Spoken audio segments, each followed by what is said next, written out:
नाम याद नहीं आ रही सर।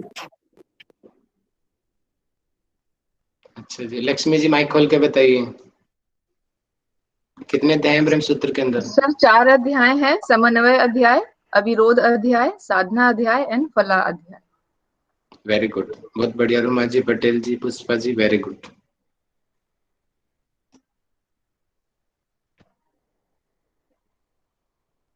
प्रियंका जी माइक खोल के बताइए, शंकराचार्य जी का सिद्धांत क्या है?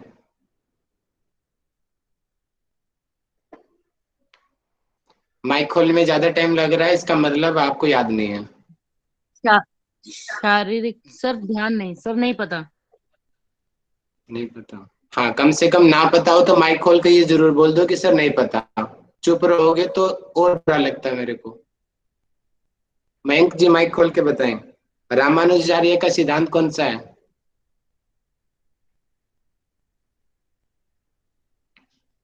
ये सारे क्वेश्चन जो पूछ रहा हूँ ना, एग्जाम में आ चुके हैं क्वेश्चन। जी सर, विशिष्ट बताइए अद्वैत रामान विशिष्ट अद्वैत, वेरी गुड। प्रेरणा जी माइक खोल के बताइए, निमकाराचार्य जी का सिद्धांत क्या है? द्वैता दूत। इसका मतलब क्या होता है? कभी एक हो जाते हैं और कभी दो हो जाते हैं। वेरी गुड, बहुत बढ़िया, बहुत बढ़िया।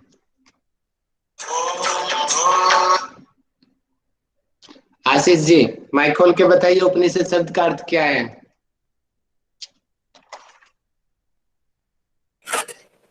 गुरु के समीप बैठकर ज्ञान की प्राप्ति करना। ठीक है, बहुत बढ़िया। श्रद्धा पूर्वक छूट गया, ध्यान रखिए उसको भी। रितु जी माइक खोल के बताइए, वेदों के 4 भाग कौन कौन से हैं?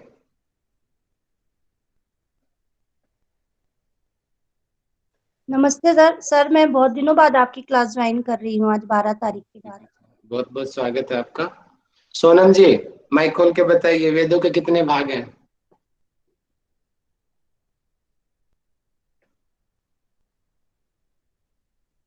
नहीं याद है, आधी क्लास साफ है। मेरी सारी मेहनत खराब कर रहे हो आप लोग। बहुत जी टाइम बताइए, आज पहले दिन आपका? मीनाक्षी जी बताइए, वेदों के 4 भाग। ऋग्वेद, यजुर्वेद, सामवेद, अथर्ववेद। वो 4 वेद हैं, मैंने वेद के भाग पूछे हैं। संहिता, आरण्यक, ब्राह्मण और उपनिषद। वेरी गुड, परफेक्ट आंसर, बहुत बढ़िया। गोपाल जी माइक खोल के बताइए, ब्राह्मण में क्या होता है? बाकी लोग मैसेज कर सकते हैं जिसको याद है, मुझे भी पता चले ना कितने लोगों को याद है। मैसेज नहीं आ रहे हैं, इसका मतलब आपको भी याद नहीं है। ब्राह्मण में यज्ञ के बारे में बताया है, उससे किस तरह वेरी करना गुड, है। बहुत बढ़िया, बहुत बढ़िया, बहुत अच्छा आंसर दिया आपने। अनीता जी माइक खोल के बताइए, यजुर्वेद की कितनी शाखाएं हैं?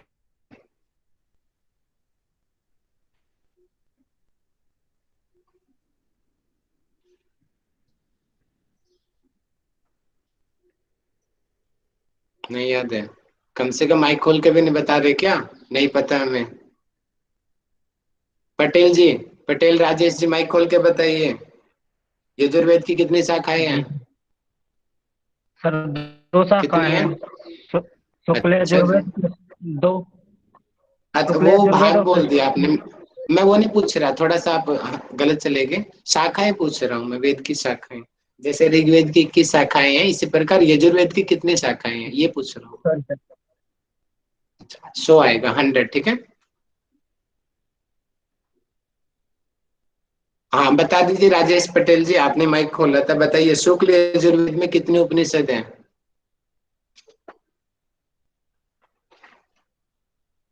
सर इसकी जानकारी नहीं जानकारी। दीपक जी माइक खोल के बताइए, शुक्ल यजुर्वेद में कितने उपनिषद आते हैं?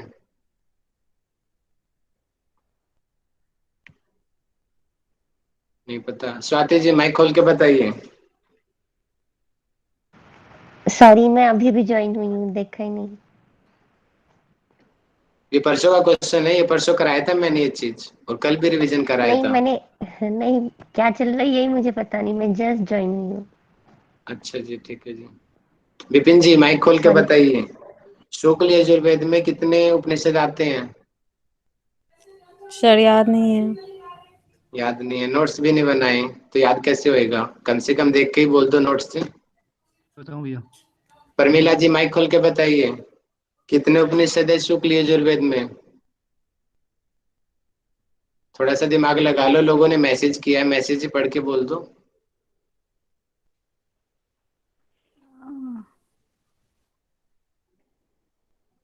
सर 11, मैसेज देखो क्या आया मैसेज में। 19, हाँ, तो कितने आएंगे? 19। 11 तो किसी में भी नहीं है, जो आप तुक्का मार रहे हो। अच्छी बात है, आपने कोशिश किया है, अच्छी बात है, लेकिन 11 किसी में भी नहीं है। Sorry sir. पूजा जी, पूजा सिंह राजपूत जी, अथर्ववेद में कितने उपनिषद हैं? मतलब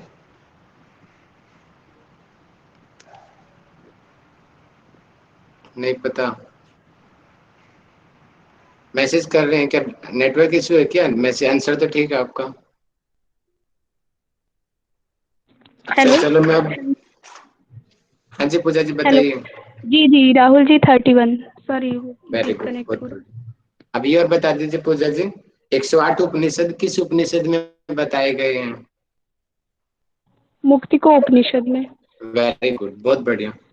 राहुल जी मेरा एक डाउट था, जो आपने कहा यजुर्वेद में 100 हैं, मैंने 101 पढ़ा था और मैंने 3 जगह से पढ़ा था, 3 बार, तो 101 ही देखा है। थोड़ा सा आप बता देंगे आप कहाँ से आप देखा मुझे है? एक बार वो जहाँ से आपने पढ़ा है ना, आप भेज देंगे मुझे एक बार उसको, हाँ? जी जी ठीक है, ओके। ठीक है। मनोज पाल जी माइक खोल के बताइए, श्वेता सावतर उपनिषद किस यजुर्वेद का है?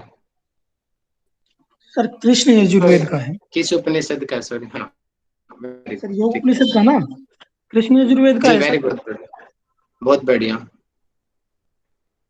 अब मुझे बताएंगे, प्रदीप्ता जी माइक खोल के बताएंगे, हमारे सिलेबस में योग उपनिषद कौन कौन से हैं? सर 8 हैं। श्वेताश्वर उपनिषद 8 तो थर्ड सिलेबस में है और टोटल 18 है। सेकंड में 10 है। 8 के नाम बताइए, कौन कौन से उपनिषद है हमारे सिलेबस में? श्वेताश्वर उपनिषद, मंडूक उपनिषद, और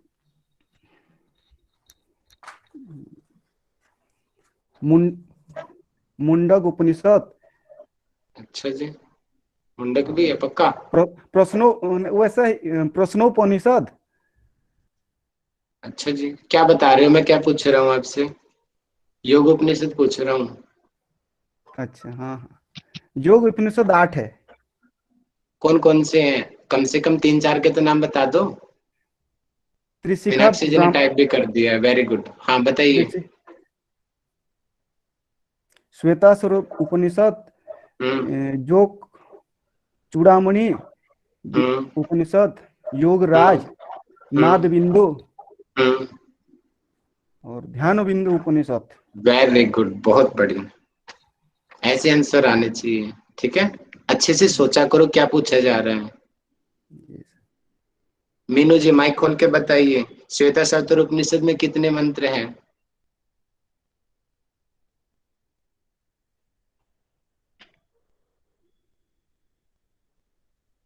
113। Very good. कितने चैप्टर है ये और बता दीजिए। 6। और हमारे सिलेबस में कौन कौन से चैप्टर हैं? सेकंड और 6th। अच्छा, क्या क्या है हमारे सिलेबस में बता दीजिए, श्वेता सावतर उपनिषद में। सेकंड चैप्टर में सर्वप्रथम 5 मंत्रों को बताया गया है हम्म और इसमें ध्यान की विधि बताई गई है, हम्म योग अभ्यास का स्थान बताया गया हुआ है, हम्म योग की सफलता के चिन्ह बताए गए हैं, योग सिद्धि के लक्षण बताए गए हैं। ठीक है। और 6th चैप्टर में सर्वप्रथम प्रकृति और पुरुष का संयोग बताया गया है हम्म और साधक परमात्मा को कैसे प्राप्त करता है ये बताया गया है और परमात्मा को मतलब इसमें कैसे प्राप्त किया गया है इसमें बताया गया है। और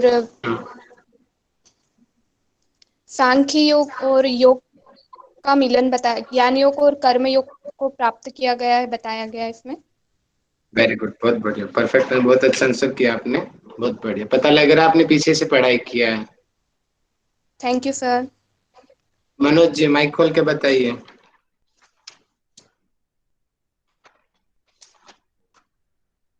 योग का स्थान कौन सा है? कैसा होना चाहिए योग का स्थान? श्वेत सत्र उपनिषद में क्या बताया है? मनोज पाल जी।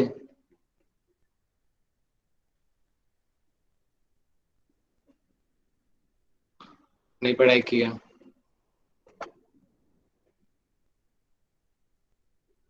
माइक खोल के तो बोल दो नहीं पता।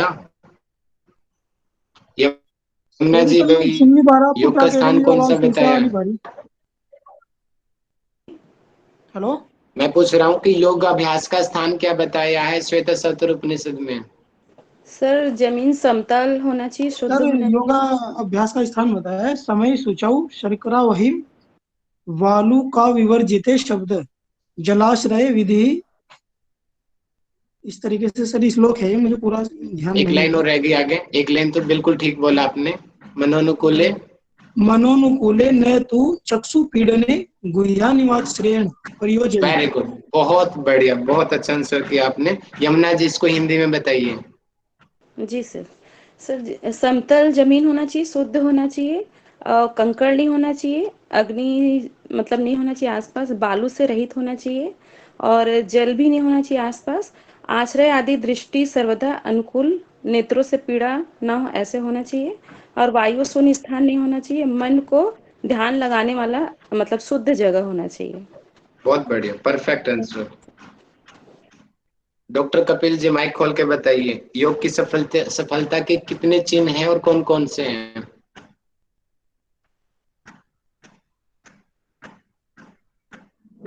आपने तो हाथ भी उठा रखा है डॉक्टर कपिल जी, माइक खोल के बताइए।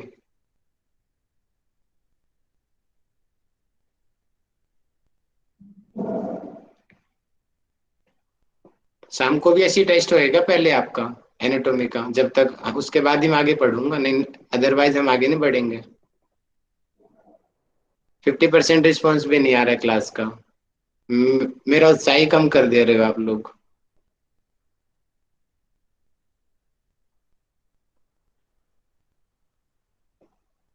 पता है आप लोगों के चक्कर में मुझे 2:30 बजाते हैं डेली कि मैं आपके लिए बेस्ट करूं, लेकिन मेरी मेहनत का ये नतीजा दे रहे हो आप लोग। देखो आज मैं नहाया भी नहीं सुबह से इस चक्कर में, क्योंकि आज टॉपिक शाम वाला थोड़ा डिफिकल्ट है टिश्यू का, उसकी प्रिपरेशन की वजह से। लेकिन ऐसा रिस्पॉन्स रहेगा तो मैं क्यों मेहनत कर रहा हूँ, किसके लिए मेहनत कर रहा हूँ? छोड़ दो फिर। संध्या जी माइक खोल के बताइए।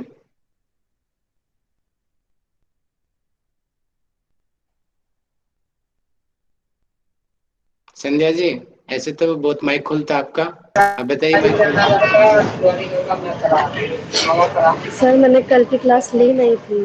परसों का है? अच्छा, कल का नहीं लिया आपने, ठीक है जी। नहीं सर। रिकॉर्डिंग भी नहीं सुना, इसका मतलब पता चल गया रिकॉर्डिंग भी नहीं सुनते हो आप।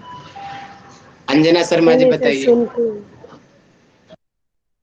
सुनी होती तो आंसर आ जाता। सॉरी राहुल सर, मैंने भी आगे का नोट्स नहीं कंप्लीट किया था तो अभी पॉसिबल नहीं डॉक्टर होगा। विश्वनाथ काले जी माइक खोल के बताइए, योग की सफलता के चिन्ह कौन से हैं?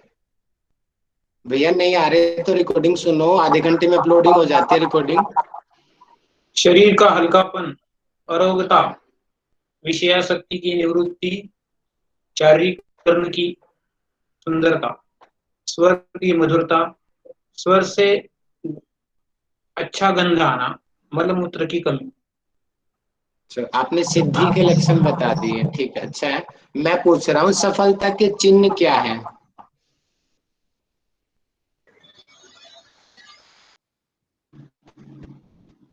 आंसर आपने ठीक दिया, लेकिन आगे वाला दे दिया सिद्धि वाला। मैं सफलता के चिन्ह पूछ रहा हूँ, ये पेपर में आ चुका है एक बार। बुढ़ापा से मुक्ति, मृत्यु से मुक्ति, निरोगी, योगाग्नि से शरीर। नो, गलत जा रहे हो। रितु दीक्षित जी बताइए, योग की सफलता के चिन्ह कौन कौन से बताए हैं? पेपर के क्वेश्चन है ये।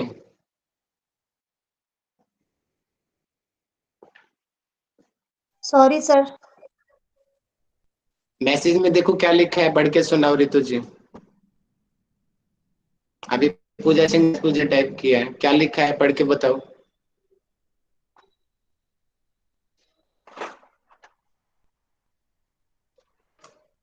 अरे मैसेज भी नहीं पढ़ रहे क्या?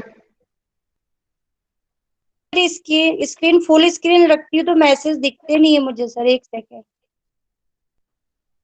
वो तो हाँ टाइप कर दिया मैंने।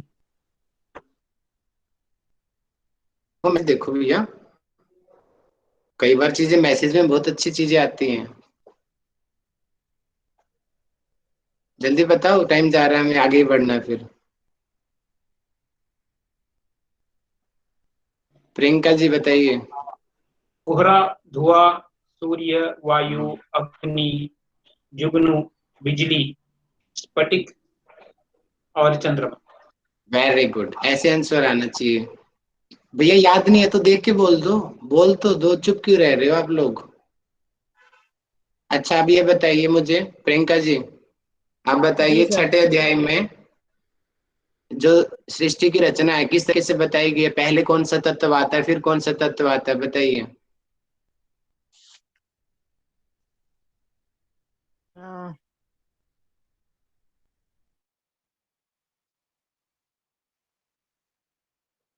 ऐसे जेआरएफ नहीं निकलेगा। पहले जड़ फिर चेतन।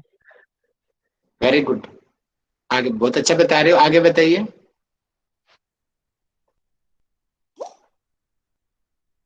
फिर सम रज और तमस। ठीक है, आगे। सर इतना 8 ही क्या पता चीजें है। हुए? 8 फिर चीजें क्या हैं? जड़ चेतन सत रज तमस। फिर पंच महाभूत सर, बुद्धि मन अहंकार। वेरी गुड, बहुत बढ़िया बहुत बढ़िया। लेकिन आपने नोट्स नहीं बनाए, नोट्स बना लो, है ना? नोट्स जी सर। बनाए होते इतना लेट नहीं होता आंसर आपका। अच्छा अब मुझे माइक खोल के अंजलि जी बताएंगी, अंजलि राजपूत के नाम से जो आईडी है, कि कौन कौन से दर्शनों के नाम आए। ये इस बार क्वेश्चन पूछा था पेपर में, श्वेता सत्र उपनिषद में कौन कौन से दर्शन के नाम है? सर आपकी आवाज डिस्कनेक्ट हो गई क्या? मैं पूछ रहा हूँ श्वेता सत्र उपनिषद में किन 2 दर्शनों के नाम दिए गए हैं, कौन कौन से दर्शन है वो? अच्छा सर, सांख्य का दिया है और योग का दिया है। सांख्य वेरी योग गुड, और योग। बहुत बढ़िया बहुत बढ़िया। लास्ट क्वेश्चन मेरा आज का चितरंजन जी से। चितरंजन साहू जी बताइए, इस उपनिषद का नाम श्वेता सत्र उपनिषद क्यों पड़ा है? हाँ सर, इसका नाम ये कि श्वेता स्वरूप ऋषि ने तप किया और परमात्मा से मतलब वो ब्रह्म को जाना और उसने उस ज्ञान को अपने शिष्यों को प्रदान किया आश्रम में। कौन से इसका शिष्य थे, क्या क्वालिटी थी उन शिष्यों की? हर एक शिष्य को दे दिया? नहीं सर, ज्ञान प्रदान मतलब नहीं करना चाहिए था, जैसे कि जिसके अंतःकरण में राग द्वेष हो, शांत ना हो, ऐसे व्यक्ति को नहीं देना चाहिए था। और देना चाहिए था जो गुरु पर विश्वास करे, उस पर भक्ति भावना रखे, बहुत बढ़िया, ऐसे व्यक्तियों को। चलो बहुत अच्छा आंसर दिया है। 70% रिस्पॉन्स अच्छा आया है। थोड़ा और पढ़िए आप लोग, और ये बहाने मत मारिए कि मैं क्लास में नहीं आया था। डेली कौशल जी डेली आधे घंटे के अंदर आपकी वीडियो अपलोड कर देते हैं, तो उस वीडियो का फायदा है क्या जब आप देखोगे नहीं तो उस चीज का? हम क्यों गूगल को खर्च पैसे दे रहे हैं रिकॉर्डिंग के? हम तो डायरेक्ट लाइव क्लास में पढ़ना है तो लाइव पढ़ो, हमारे गूगल के पैसे बच जाएंगे। रिकॉर्डिंग का फायदा लो, और बहाने मत ये बोलो कि मैं नहीं आया, कल नहीं आया तो रिकॉर्डिंग सुनो बैठ के। आगे बढ़ते हैं हम।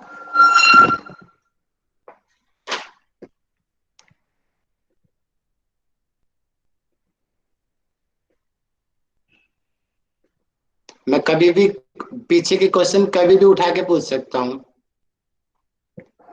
आगे के नहीं पूछूंगा लेकिन पीछे के कभी भी पूछ लूंगा ऐसे ही।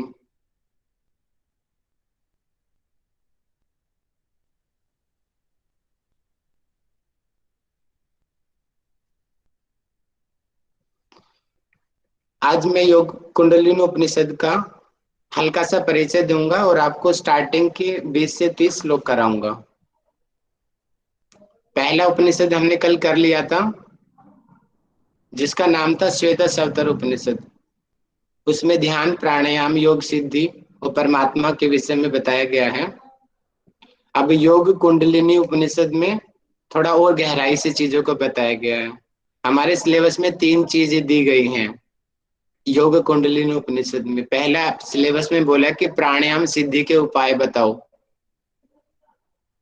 आगे बताया कि प्राणायाम कितने प्रकार के होते हैं और ब्रह्म प्राप्ति के उपाय। 3 चीजें हमारे सिलेबस में है।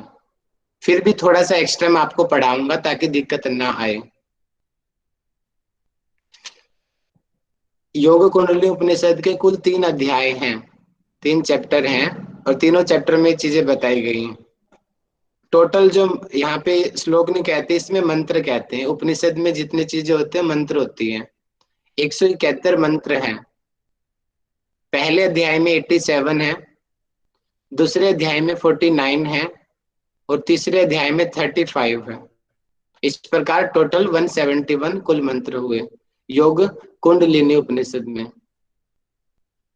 प्रथम अध्याय जो आज हम पढ़ेंगे, इसमें चित्त की चंचलता के कारण बताए गए हैं कि चित्त हमारा क्यों चंचल हो जाता है। 2 कारण बताए गए हैं, वासना और वायु। अभी मैं पीडीएफ दिखा के पढ़ाऊंगा आपको, अभी आप ऊपर ऊपर से पढ़ लीजिए एक बार। प्राणों पर विजय प्राप्त करने के 3 साधन इन्होंने यहाँ पे बताया कि या तो वासना या फिर वायु, इन दोनों में से एक को कंट्रोल कर लो तो चित्त अपने आप कंट्रोल में आ जाएगा। ये बातें हठयोग प्रदीपिका में भी लिखी हुई थी कि प्राणों पर पहले बताया कि वासना पे सामान्य रूप से तो नियंत्रण करना बड़ा मुश्किल है, कहीं कि नहीं, वायु को कंट्रोल किया जा सकता है।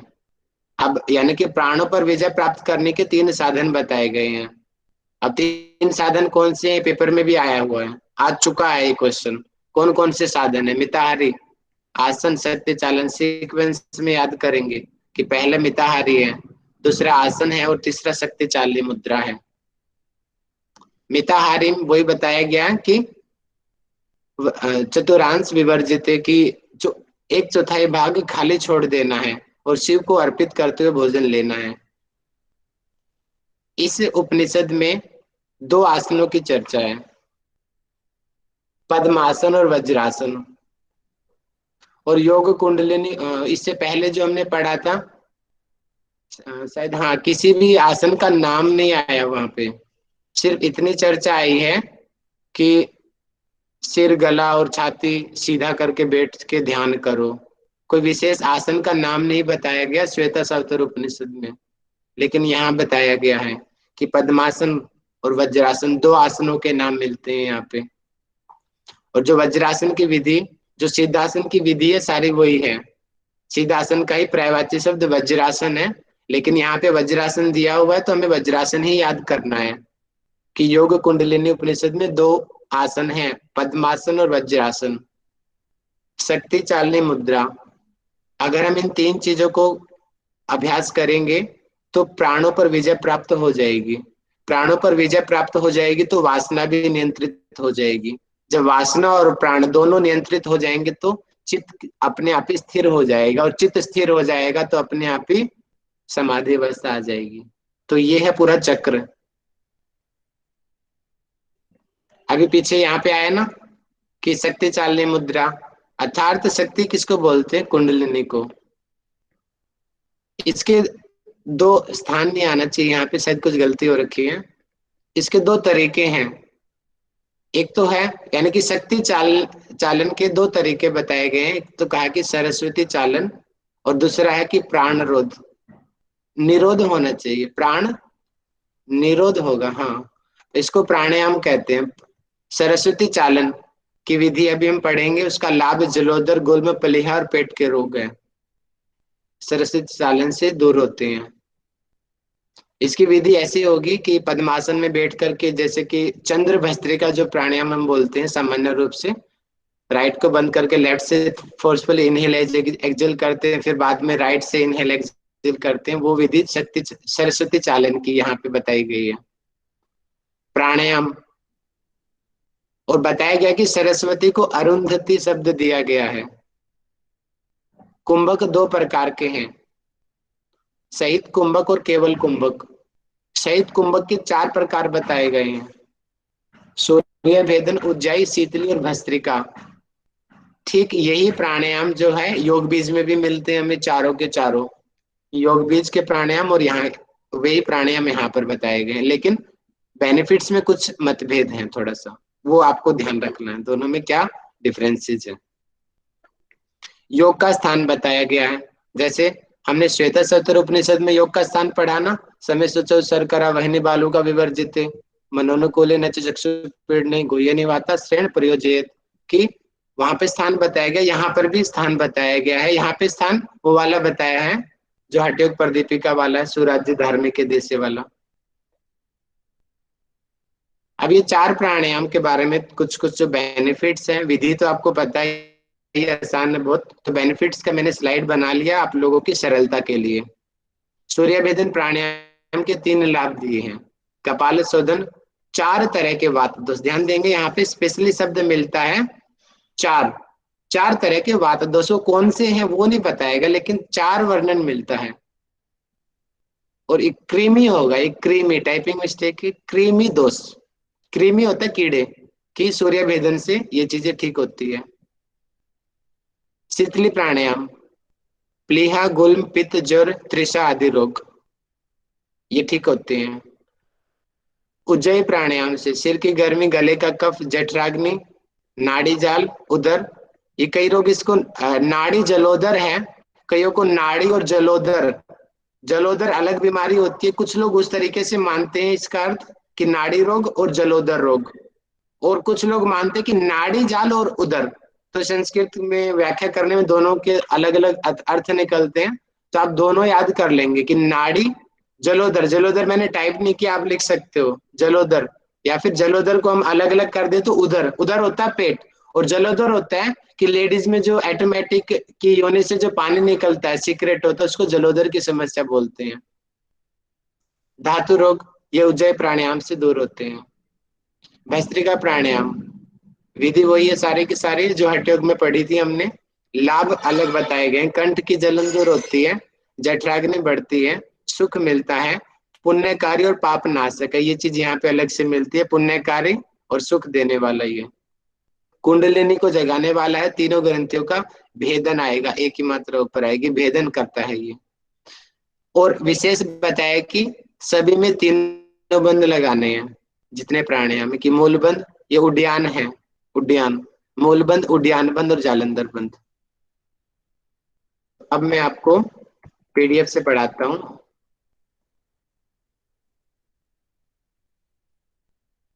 आशा है कि सामान्य परिचय आप लोगों को समझ आया होगा।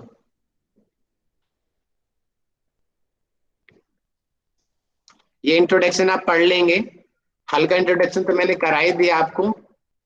इसमें फर्स्ट चैप्टर में मिताहार है, आसन है, शक्ति चालनी मुद्रा है, ये प्राणायाम यहाँ पे बताए गए हैं सरस्वती चालन के, ठीक है। ये भस्त्रिका प्राणायाम के 3 ग्रंथियों का भेदन, सहस्त्रा चक्र, ये आप अपने आप से इसको पढ़ लेंगे कि ये द्वितीय अध्याय 2nd चैप्टर में क्या चीजें बताया गया, खिचड़ी मुद्रा, खिचड़ी सिद्धि, ये चीजें बताई गई है। खिचड़ी का मंत्र भी आएगा।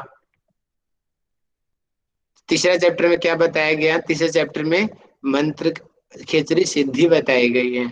और इसी में जो हमारे सिलेबस में पूछा गया ना, उसके सिद्धि के उपाय 6 उपाय सबसे लास्ट में मिलते हैं 3रे चैप्टर के। जीवन मुक्ति और विदेह मुक्ति, इन विषयों के बारे में भी चर्चा मिलती है इसमें। तो इनको आप अच्छे से अपने तरीके से आप नोट्स बना लेंगे इसका। ये है सार। हम पढ़ते हैं फर्स्ट चैप्टर। चित्त की चंचलता के 2 कारण हैं। क्वेश्चन सीधा सा बनता है कि चित्त की चंचलता के कितने कारण है? 2। पहला वासना, वासना को क्या बोलते हैं? पूर्वार्जित संस्कार। कि आपकी जो इच्छाएं हैं वो इच्छाएं क्यों होती हैं? कि पहले के कुछ कर्म हैं, कर्माशय जिसको बोलते हैं, उसके आधार पे ही हमारे जो बिहेवियर ऑटोमेटिक ऐसे हो जाते हैं हमारा। हम जिस वातावरण में रहेंगे आने वाले टाइम में ऐसे ही हमारे साथ घटने लगेगा, ऐसी आदत बन जाएगी हमारी। और दूसरा उपाय वायु अर्थात प्राण। ये दो कारण हैं जिसकी वजह से चित्त चंचल होता है। अगर हम इन कारण को दूर कर देंगे तो चित्त अपने आप ही स्थिर हो जाएगा, शांत हो जाएगा। और चित्त शांत हो जाएगा तो समाधि अवस्था में हम पहुंच जाएंगे। और वासना को तो नियंत्रित करना डिफिकल्ट है, लेकिन वायु को तो प्राणायाम के द्वारा किया जा सकता है। इतने सारे हठ योगिक के अभ्यास बताए गए हैं वायु के। देखो यहाँ पे स्पष्ट लिखा है कि सबसे पहले वायु पर विजय प्राप्त कराओ। लेकिन ऐसी बात नहीं, अगर हम वासना को भी कंट्रोल करेंगे तो भी वायु ऑटोमेटिक कंट्रोल हो जाएगी, क्योंकि स्पष्ट लिखा है कि दोनों में से एक का भी निरोध हो जाए, या तो वासना का निरोध हो जाए या वायु का निरोध हो जाए, तो दोनों अपने आप ही निरुद्ध हो जाएंगे। दोनों एक दूसरे के पूरक हैं। लेकिन यहाँ पे अलग से फिर बताया कि नहीं, वासना को थोड़ा डिफिकल्ट हो सकता है लेकिन प्राण को नियंत्रित किया जा सकता है। इसलिए पहले बताया कि वायु को नियंत्रित करो, वायु को कंट्रोल करो। अब बताया कि वायु अर्थात प्राण पर विजय प्राप्त करने के कितने साधन हैं? 3 साधन हैं। मिताहार, आसन और शक्ति चालनी मुद्रा, ये 3 अभ्यास बताए गए हैं। बहुत मेजर क्वेश्चन है ये, पेपर में कई बार आ चुके हैं चीजें। सीक्वेंस भी आती है और इनकी डेफिनेशंस भी आती हैं। और ऐसा भी आएगा कि प्राणों पर विजय प्राप्त करने के साधन नहीं है, तो इन तीनों को छोड़ के जो चौथा ऑप्शन मिलेगा वो नहीं है। अब यहाँ पे आप एक चीज को ध्यान देंगे, क्योंकि श्लोक की हमेशा मानना होता है, व्याख्याएं कई बार गलत हो सकती है। श्लोक में क्या लिखा हुआ है? सुस्निग्धम मधुराहार चतुर्थारांश। देखिए यहाँ पे लिखा हुआ है चतुर्थारांश, कि चौथा हिस्सा विवर्जित है, खाली छोड़ देना है। लेकिन संध्या का जो व्याख्याकार है उन्होंने अपने हिसाब से यहाँ पे बता दिया आधा पेट भोजन, पानी और चौथाई भाग वायु, जबकि मूल श्लोक में ऐसा नहीं बताया गया। लेकिन इनका भी गलत नहीं है, वैसे ऐसा माना जाता है, ऐसा होता है, लेकिन मूल श्लोक ज्यादा मान्य करेगा। यहाँ पे आप सीधा ये बताओगे कि चौथा भाग खाली छोड़ देना, सिर्फ इतना आंसर है। ये है मिताहार। और आहार कैसा होना चाहिए? सुस्निग्ध अर्थात चिकना हो और मधुर मीठा आहार हो, और चौथा भाग खाली छोड़ देना, ये है मिताहार। और कैसे लेना? भुज्यते शिव संप्रीति, यानी कि उसको लेना है, भोगना है, उसको खाना है शिव संप्रीति, कि शिव को समर्पण के भाव के साथ, धन्यवाद देते हुए भगवान का कि हमें खाना मिला है, आपका बहुत बहुत धन्यवाद। इस तरीके से समर्पण भाव से फिर उस आहार का सेवन करना, उसको मिताहार कहते हैं। अब आगे बताया कि आसनम द्विविधम प्रोक्तम पद्मम वज्रम तथा, कि 2 आसन बताए गए हैं। प्रोक्तम कहा गया है पद्मम पद्मासन और वज्रासनम, कि 2 आसन बताए गए हैं, कि पहला आसन है पद्मासन और दूसरा आसन है वज्रासन। याद कर लेंगे कि इस उपनिषद में 2 आसनों का वर्णन है। श्वेता सावतर में कोई आसन नहीं है, त्रिशिकों में अलग बताए गए हैं, 17 आसन है वहां पे। अब आगे बताया कि इन दोनों पैरों को जंघाओं पर एक दूसरे के ऊपर, ये विधि बता दिया गया पद्मासन की, रखने से सभी पापों का लाभ बता दिया कि पापों का नाश होता है, कि भवेत सर्व प्राण नाशनम, कि पद्मासन के लाभ ये है। और देखिए सामान्य यहाँ पे बद्ध पद्मासन की विधि नहीं है, साधारण पद्मासन बताया गया है। जबकि और ग्रंथों में जहां पर भी हम डेफिनेशन पढ़ते हैं पद्मासन की, बद्ध पद्मासन की विधि होती है, लेकिन यहाँ पे सामान्य पद्मासन की विधि बताई गई है। इस चीज पे भी आप ध्यान रखेंगे। आगे बताया कि ये सीक्वेंस पेपर में आती है, गर्दन, सिर और शरीर लिखा है ना, समग्रीवो सिर कायो, की ग्रीवा, गर्दन, सिर और काय शरीर, इसकी सीक्वेंस। एक बार पेपर में पूछा था कि भगवत गीता में क्या सीक्वेंस बताई गई है, श्वेता सावतर में क्या सीक्वेंस बताई गई है, और योग कुंडली में क्या सीक्वेंस बताई गई है। सीक्वेंस के वाइज बहुत सारे क्वेश्चन बनते हैं, तो सबका अलग अलग बताया कि थोड़े थोड़े चेंजेस है सब में, इनको याद रखेंगे कि पहले गर्दन है, फिर सिर है और फिर शरीर है, कि एक सीध में रखो, सीधा कर देना है इनको। उसके बाद क्या क्या, बाएं पैर की एड़ी को सिवनी पर लगाकर दाएं पैर की एड़ी को इसके ऊपर लगा था। जो सिद्धासन वाली विधि है ना, देखो वही विधि आगे सिद्धासन वाली, उसी को वज्रासन कहते हैं। पद्मासन सिंपल साधारण बता दिया कि थाई पे पैर को रख देना है, बस बैठ जाना, वो पद्मासन है और पापों का नाश होता है। और वज्रासन सिद्धासन वाली स्थिति, और गर्दन सिर और शरीर सीधा। अब प्रमुख शक्ति कुंडलिनी, ये देखिए जो ये बाद में बताया गया है ना, ये चीज, ये जो है 2 लाइनें जो बोल्ट करके दिया हुआ है, ये मूल श्लोक की नहीं है, ध्यान रखेंगे इस चीज को। ये चीजें व्याख्याकार ने आपको समझाने की दृष्टि से अपने अनुभव के हिसाब से लिखी हैं चीजें, लेकिन मूल श्लोक में ये नहीं आएंगी। मूल श्लोक की हमेशा डेफिनेशन वही होती है जो श्लोक के जस्ट नीचे लिखी होती है, वो मूल श्लोक की होती है, और उसके बाद में जो लिखी होती है वो व्याख्याकार का अपना अनुभव होता है। अब प्रमुख शक्ति कुंडलिनी कही गई है, कुंडली का वर्णन है यहाँ पे। और बुद्धिमान साधक उसे चलाने के लिए उसे नीचे से ऊपर दोनों भ्रिकुटों के मध्य ले जाए। अब कुंडलिनी को बताया कि नीचे, अर्थात नीचे कौन सा स्थान है, कि मूलाधार है नीचे, और वहां से लेके भ्रिकुट यानी कि आगे चक्कर तक उसको ले जाना है, किसको, कुंडलिनी को। इसी क्रिया को शक्ति चालन कहते हैं। शक्ति चालन का मेथड बता दिया कि कुंडलिनी शक्ति को नीचे से ऊपर तक ले जाना है, उसी को ही शक्ति चालन कहते हैं। अब शक्ति चालन के आगे आगे बताया कि कैसे इसको कुंडलिनी को जगाना है, कि मुख्य रूप से कुंडलिनी चलाने के 2 साधन बताए गए हैं। कि कुंडलिनी को चलाने के कितने साधन बताए गए हैं, 2। पहला साधन है सरस्वती चालन और दूसरा साधन है प्राण निरोध। हाँ, रोध ही लिखा हुआ है, हाँ प्राण रोध, हाँ श्लोक में भी प्राण रोध है। वैसे मेरे निरोध होना चाहिए, लेकिन रोध का भी अर्थ फिर वही होगा, प्राण को नियंत्रित करना, प्राण रोध। पहला सरस्वती चालन और प्राण रोध, यहाँ पे निरोध दे दिया, ठीक है। प्राणों के निरोध के अभ्यास से लिपटी हुई कुंडलिनी सीधी हो जाती है। अच्छा, पहले ऊपर तो खाली टाइप्स दे दिए, पर साधन दे दिए 2 हैं। अब प्राण रोध को डिफाइन भी कर दिया कि प्राण रोधम थम अभ्यास दृज्वी कुंडलिनी भवेत, कि प्राण को निरोध करने से कुंडलिनी सीधी हो जाती है। रिज्वी अर्थात सीधा हो जाना, कुंडलिनी सीधी हो जाती है अगर प्राण को निरोध का अभ्यास करेंगे तो। अब दूसरा बता दिया, 2 साधन थे, प्राण निरोध तो ऊपर हो गया, और दूसरा बता दिया सरस्वती चालन, उसको और भी आगे डिटेल में बताया जाएगा बाद में। अभी सरस्वती चालन क्या है थोड़ा सा ध्यान दीजिएगा, नहीं तो कंफ्यूज हो जाओगे क्या सरस्वती चालन। और दूसरा मैं बता दूं कि हमने शिव संहिता में भी पढ़ा है कि सरस्वती चालन जो है, सरस्वती एक सरस्वती नाड़ी होती है हमारी जीभ में।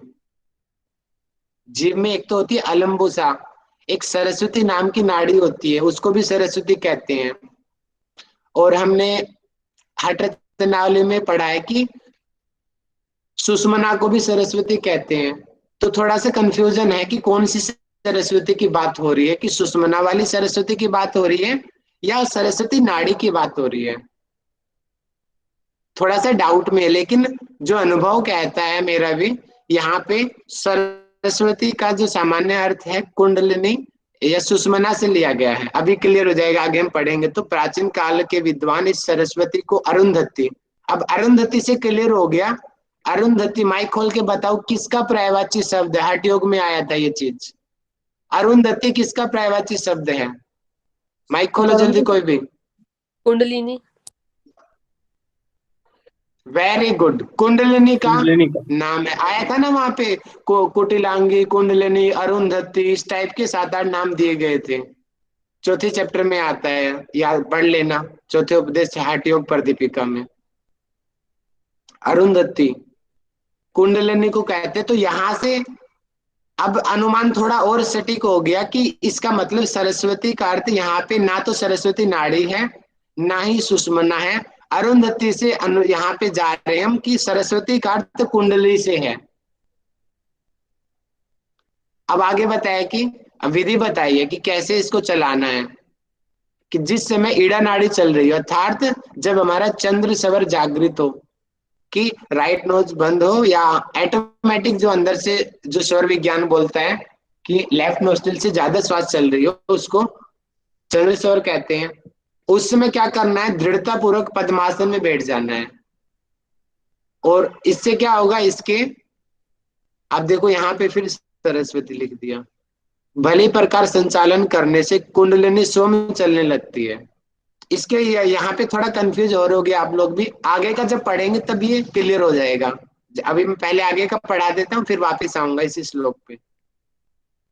आगे बताया कि द्वादश अंगुलम, यानी कि 12 उंगल जो लंबा है, 12 उंगल, यानी कि जो वैश्वांबर नाम से जो हम जानते, देखो व्याख्याकार ने नीचे लिखा भी हुआ, ये व्याख्याकार के अनुभव है ये, कि उन्होंने भी दिया कि घेरण संहिता में भी इस तरीके का वर्णन मिलता है।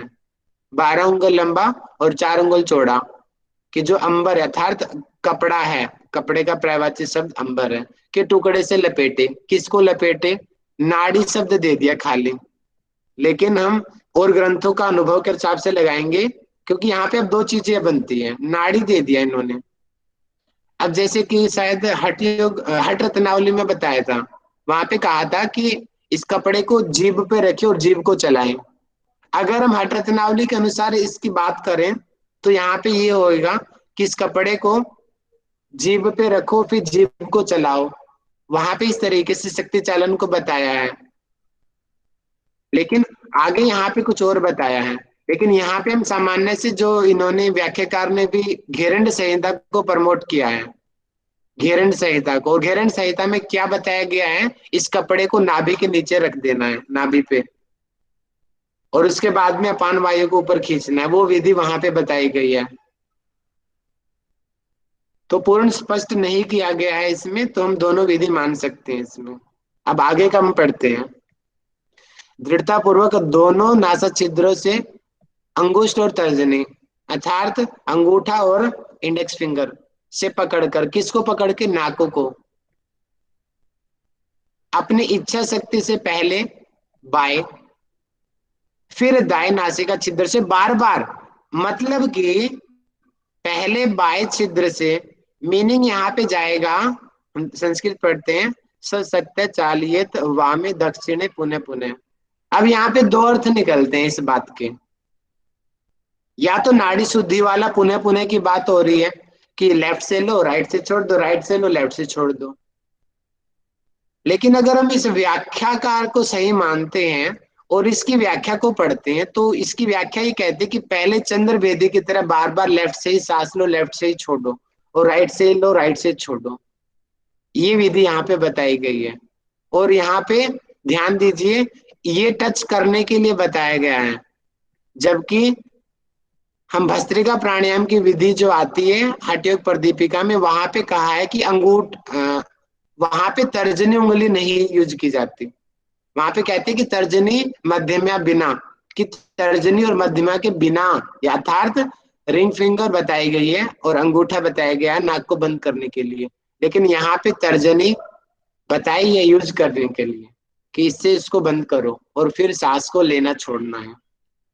तो मेरे अनुभव जो बोलता है कि पुनः पुनः शब्द यूज हुआ, देखिए कि सब शक्तियां, उसको चलाना है, चाल है ये, तो वामे अर्थात लेफ्ट, दक्षिणे अर्थात राइट को पुनः पुनः, दोनों को बार बार पुनः पुनः बार बार चलाते रहो। इसका मतलब बार बार ऑल्टरनेट के लिए यूज होना चाहिए। पुनः पुनः अर्थ ऑल्टरनेट से यूज बनता है ज्यादा, कि मतलब नाड़ी शुद्धि वाली, लेफ्ट से लो राइट से छोड़ दो, राइट से लो लेफ्ट से छोड़ दो, ये वाली विधि बनेगी यहाँ पे।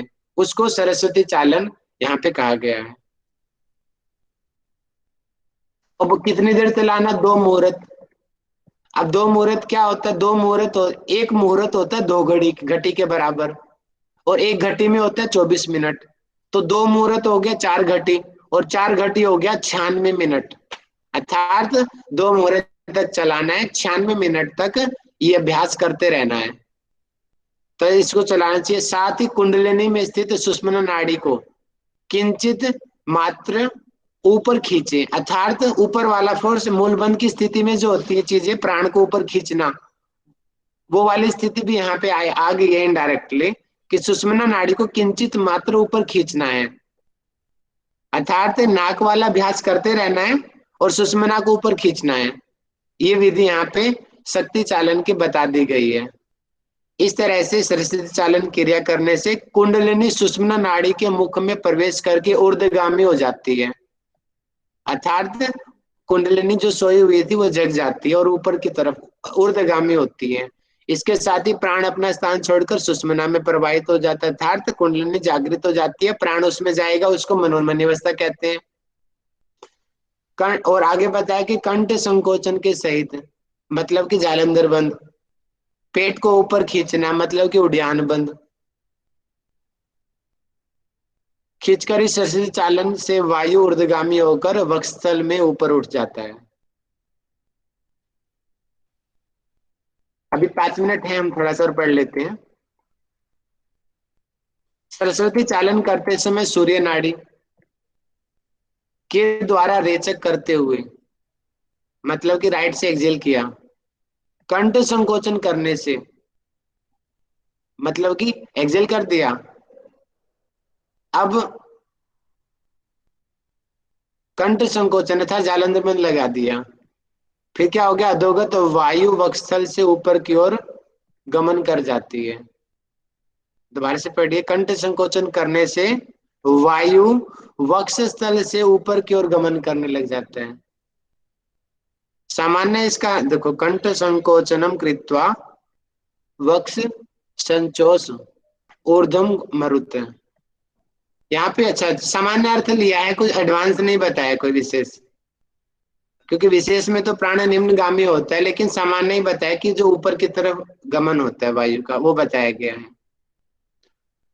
इसलिए नियमित रूप से शब्द गर्भा, अब कुछ लोग इस शब्द गर्भा का सामान्य अर्थ लेते हैं कि सरस्वती इसका नाम है कुंडलिनी का, लेकिन हम थोड़ा गहराई से पढ़ेंगे इसको। तस्मात् संचालियेत नित्यम शब्द गर्भाम सरस्वती की शब्द गर्भा का देखिए यहाँ पे व्याख्याकार ने भी शब्द स्पष्ट बताया कि शब्दमयी, तो यहाँ पे वो वाला अनुमान जाता है कि सीधा सीधा कि जो हमने योग बीज में पढ़ा था कि जब प्राण जब अनाहत चक्र के पास पहुंचता है तो नाद सुनाई देता है, तो उसके हिसाब से मुझे लगता है कि शब्द गर्भा नाम इसलिए पड़ा इसका। सरस्वती संचालन करना चाहिए और उक्त सरस्वती चालन क्रिया करनी चाहिए। इसके लाभ हम आज पढ़ लेते हैं। इसके संचालन करने से योगी सभी प्रकार के रोगों से मुक्त हो जाता है। शक्ति चालन क्रिया से जलोदर लाभ दे दिए कि जलोदर, गुल्म, प्लीहा और पेट के समस्त रोग समाप्त हो जाते हैं। ये लाभ अच्छे से याद कर लेंगे आप। जलोदर, गुल्म यानी कि वायुगोला, प्लीहा यानी कि स्प्लीन और पेट के रोग, ये बीमारियां शक्ति चालन से दूर होती हैं। और समय हो गया है हमारा, तो मैं आगे नहीं पढ़ाऊंगा। आगे वैसे बहुत आसान है, आप लोग अपने से आपसे पढ़ के आएंगे। और मैं आपको थोड़ा सा होमवर्क दे देता हूँ। यहाँ तक मैंने पढ़ा दिया 18 तक आपको, क्योंकि आगे प्राणायाम की चर्चा की गई है। ये आप खुद भी पढ़ सकते हो कि इतने सारे हटे हुए टेक्स्ट आपको पढ़ा दिए मैंने, सामान्य सी चीजें बताई गई हैं, तो आपको अपने आप से पढ़ के आना है। भस्त्रिका बता दिया, मूलबंध,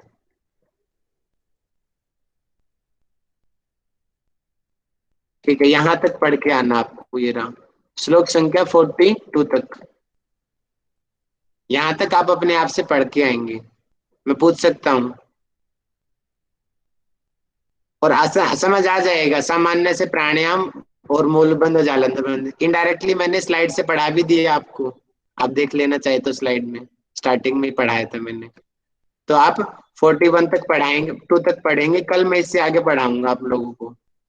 अगर इससे पहले आपको कुछ समझ में ना आए तो कल आके पहले पूछ लेना, फिर मैं आगे बढ़ूंगा। ठीक है, कोई डाउट हो तो किसी का भी बता दीजिए मुझे। सर ये 4 घटी इसमें लिखा है, 4 घटी इक्वल्स टू 16 मिनट, सर इसका क्या है थोड़ा? 96 मिनट, वो हिंदी का शुद्ध 9 ऐसे लिखा जाता है, तो 96 है वो। Thank you sir. Welcome ji. Neeraj ji, confuse कैसे हो गए आप? माइक खोलिए जरा एक बार, क्लियर बताइए हमें। जी भैया, थोड़ा मिक्स हो रहा है भैया, थोड़ा बताइए इधर उधर। क्या मिक्स हो रहा है, जरा एक्सप्लेन कीजिए, हम भी समझे। ये थोड़ा संस्कृत में मिक्स हो रहा है, मतलब संस्कृत के जो श्लोक वगैरह हैं वो उसमें थोड़ा मिक्स हो रहा है, कैसे के याद करेंगे उसको समझ में नहीं आ रहा है थोड़ा। नोट्स बनाओगे ना? जी।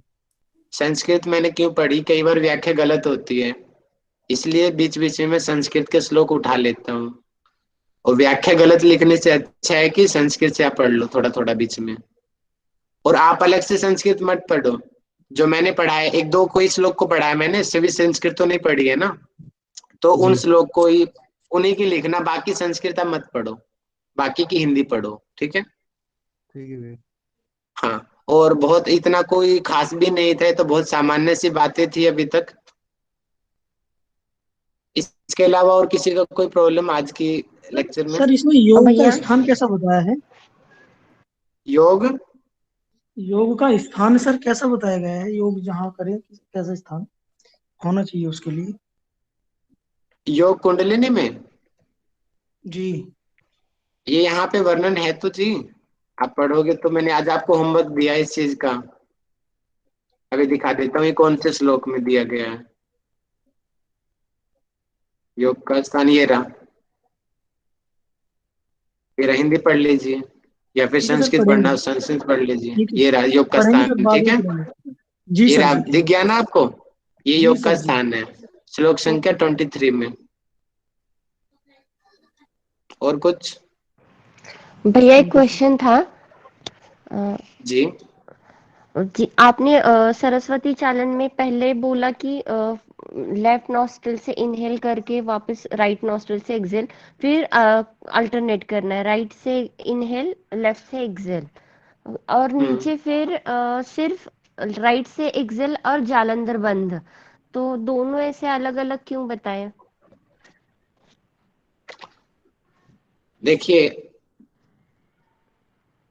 हम संस्कृत को हमेशा प्रेफर करते हैं, क्योंकि मूल संस्कृत ही मेन उपनिषद है। व्याख्याकार तो हजारों हो सकते हैं, कल को मैं भी उपनिषद की व्याख्या लिख दूं, है ना, मैं अपने हिसाब से लिखूंगा। अब इस उपनिषद की व्याख्या पता नहीं किसने किया है, क्या पता उनसे गलती हो गई हो भी सकती है, वे इंसान ही तो है, गलती भी हो सकती है। जी, फिर मतलब वो हम अपना अभी, अनुभव लिखेगा। हाँ सही है, लेकिन हम अभी कंफर्म कौन सा पकड़ना है, हमें दोनों नॉस्ट्रिल से करना है या सिर्फ मेरा ईडा से मैंने अभी करके? संस्कृत पढ़ाया था ना, संस्कृत में हाँ, क्या था कि वाम संस्कृत में दक्षिण था था, कि पुण्य हाँ पुण्य। राइट से एक्सेल करना है, मतलब ईडा से इनहेल करके राइट से एक्सेल करके जालंधर बंद करना है, ये आपने संस्कृत में पढ़ा है, तो वही फाइनल वो होगा ना? उसी को प्रेफर करो, जी बाकी आप जी भैया, अपना अपना अनुभव से आप देख सकते हो। जी भैया, थैंक यू। मतलब सर जैसे कि सूर्यभेदी में मिता एक ही नासिका का प्रयोग होगा? अल्टरनेट बोला ना भैया, कि वाम मतलब दक्षिण है, सूर्यभेद रेची पूरक रेचक पुनः पुनः। मतलब सर उसी वाम नासिका यानी से कि ना लेफ्ट, मतलब? दक्ष यानी कि राइट, लेफ्ट से राइट से, राइट से लेफ्ट से, पुनः पुनः। जी सर, आसन प्राणायाम मुद्रा बंद की किताब है ना सर एक, उसमें सर सूर्यभेदी प्राणायाम में राइट नोस्ट्रल से लेना है और उसी से रेचक करना है। पूरक रेचक सर उसी से होता है सूर्यभेदी में। उसको बीच में क्यों घुसा रहे हो भैया, वो कंसेप्ट अलग है।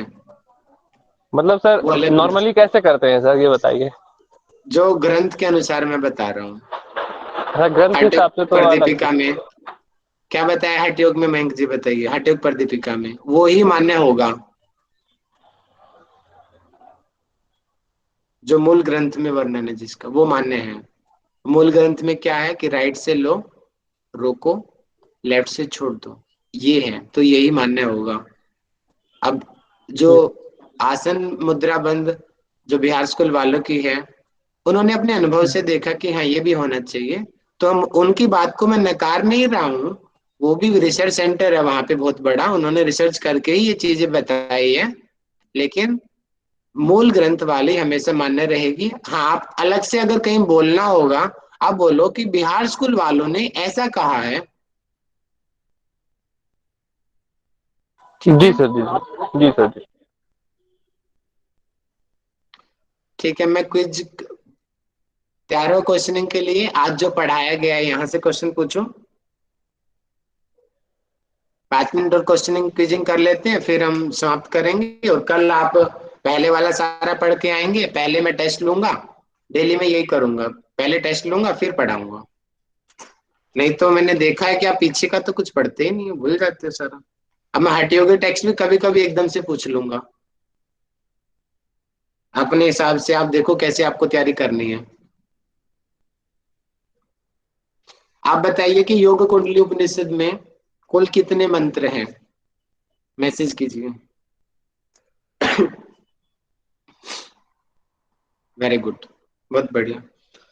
योग कुंडलिनी उपनिषद किस वेद से संबंधित है? वेरी गुड प्रेरणा जी, बहुत अच्छा आंसर दिया आपने।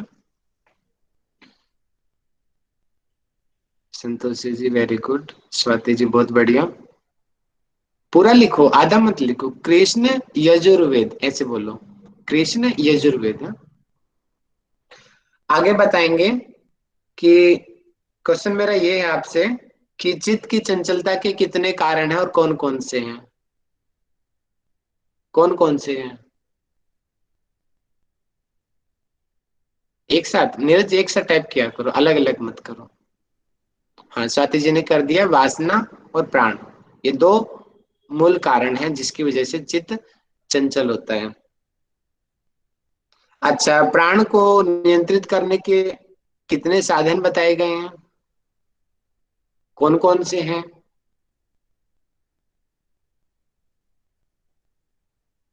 कौन कौन से साधन है वो? मिताहार, आसन। अरे मुद्रा कहाँ से आ गया प्रेरणा जी?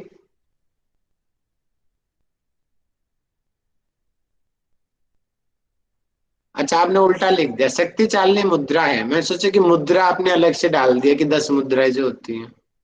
शक्ति चालनी मुद्रा वो एक है पूरा, ये दोनों वर्ड है। अच्छा, मिताहार कैसे किया जाता है? चलो प्रेरणा जी आप माइक खोल के समझा दीजिए। मिताहार कैसे, क्या है मिताहार की डेफिनेशन? बाकी लोग मैसे टाइप करें। भैया मिताहार का मतलब होता है जो भी हमारा खाना होता है उसका 1/4 भाग जो होता है उसको खाली छोड़ देते हैं, मतलब आहार पेट में। कैसा होना चाहिए? बस, जो मन को अच्छा लगे और वो स्निग्ध सुगंध वाला भैया। चलो, हाँ ऐसा। कोशिश अच्छी है, थोड़ा चूक गए आप हड्डियों पर दीपिका वाला बता रहे हो। जी भैया। हठयोग में ये चीज है कि वहां पे आता ना कि स्निग्धम मनोनुकूले योगी जी भोजन भैया। आचरेत। वो हठयोग वाला बता रहे हैं। यहाँ पे मनोनुकूल शब्द नहीं दिया है, यहाँ पे सिर्फ 2 शब्द दिए, स्निग्ध और मधुर। ठीक है और भैया। फिर शिव को समर्पित करते हो, ये बातें यहाँ पे मिलती हैं। ठीक भैया। वेरी गुड, बहुत बढ़िया। मेन चीज वो जो मैं सुनना चाह रहा था वो आपने बताया कि 1/4 मैं सुनना चाह रहा था, वो आपने बहुत अच्छा बताया, बहुत बढ़िया। अच्छा, कौन कौन से आसन है टाइप कर दीजिए।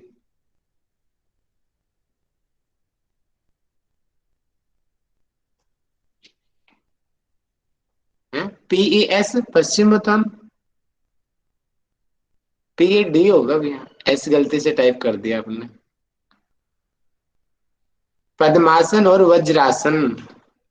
अच्छा, वज्रासन की विधि क्या है? अंजना जी माइक खोल के बताना जरा।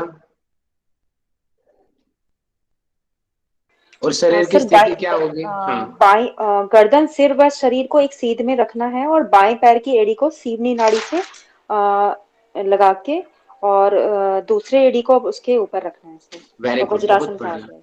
इस तरीके से आप तैयारी कर लो, सिर्फ 2 महीने, बहुत 2 से 3 महीने बिल्कुल आपका JRF निकल जाएगा। मैं पूरा विश्वास है मुझे, इसी तरीके से जी पढ़ते सर, रहो। ठीक है। अब कुंडलिनी चलाने के कितने साधन बताए गए हैं? कौन कौन से हैं?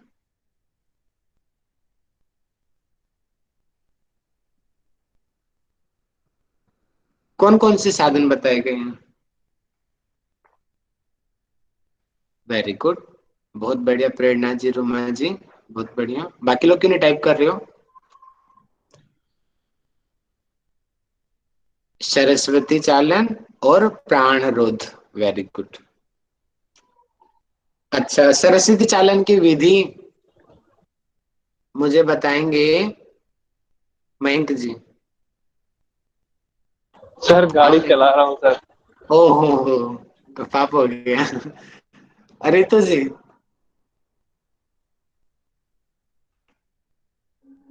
अच्छा लगा आपका डेडिकेशन मयंक जी, इतने व्यस्त होते हुए भी कम से कम कक्षा में तो आ रहे हो, बहुत बढ़िया, अच्छा लगा। फिर भी कोशिश करो कि पढ़ाई के लिए अलग से समय निकालो। हाँ? रितु जी बताइए। हाँ जी सर, जी मैं सर, देख के अभी पढ़ दूं इसे? सर मैं हेलो। पढ़ के बता दूं आपको? हाँ, पढ़ के बता दो जी। इन दोनों क्रियाओं में सर्वप्रथम मैं सरस्वती चालन की चर्चा कर रहा हूँ। प्राचीन योग शास्त्र के विद्वान अरुंधति को ही अरे आप तो पूरा ही गा रहे हो, पूरा ही हाँ गा जी, रहे हो। ये छिगले में थोड़ी बोलने की होती है, देख नकल भी थोड़ा कल से मारो ना। हाँ जी सर, वो मैंने पेंसिल से निशान लगाया हुआ था। हम्म। इस सरस्वती के चालन को ही कुंडली चालन कहते हैं। अच्छा जी, ठीक है, चलो कोई बात नहीं। और अच्छे से कौन एक्सप्लेन कर सकता है इसकी विधि को? अपने आप से आ जाओ सामने। सर जब हमारा लेफ्ट स्वर चल रहा होता है तो पद्मासन में बैठकर पहले तर्जनी उंगली से चंद्र स्वर से श्वास लेना है स्पीडली, और फोर्सफुली सूर्य स्वर से छोड़ना है, और फिर चिन लॉक करना है, जालंधर बंद लगाना है।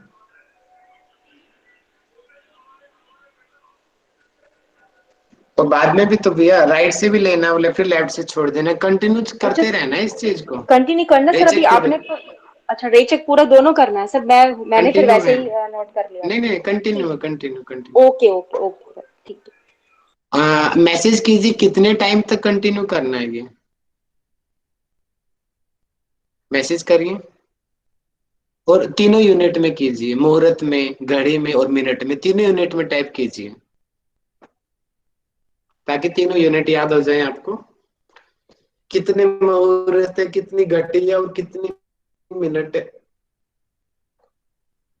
कौन टाइप करेगा सबसे पहले तीनों यूनिट में? देखता हूँ। अरे स्वाति जी ने कर दिया। 4 घड़ी 2 मुहूर्त 96 मिनट, बहुत बढ़िया स्वाति जी। संतोषी जी ने भी कर दिया, चंद्रकला जी ने भी कर दिया, बहुत बढ़िया। ठीक है जी, ये हमारा हो गया। और कल मैं आपसे आगे का हम पढ़ लेंगे। कल मैं इस उपनिषद को पूरा करा दूंगा आपको, थोड़ा सा रह गया ये उपनिषद, हम कल इसको कंप्लीट कर लेंगे। और देखना, आपको इसी तरीके से बस रेगुलर करते रहो। आपको अभी तक आपको लग रहा होगा उपनिषद बहुत पहाड़ है, उंगलियों पे आपको ऐसे याद हो जाएंगे सारे उपनिषद। देखना, बस रेगुलरिटी बहुत जरूरी है, रेगुलरिटी। शाम को भी मैं ऐसे ही करूंगा, क्योंकि एनाटॉमी में मुझे पता है कि कल काफी लोग कंफ्यूज हो गए थे, मैंने बहुत फास्ट करा दिया था। या कोई फीडबैक देना चाहे कल वाली शाम की क्लास का, एक बार मुझे दे दीजिए ताकि मैं आगे ध्यान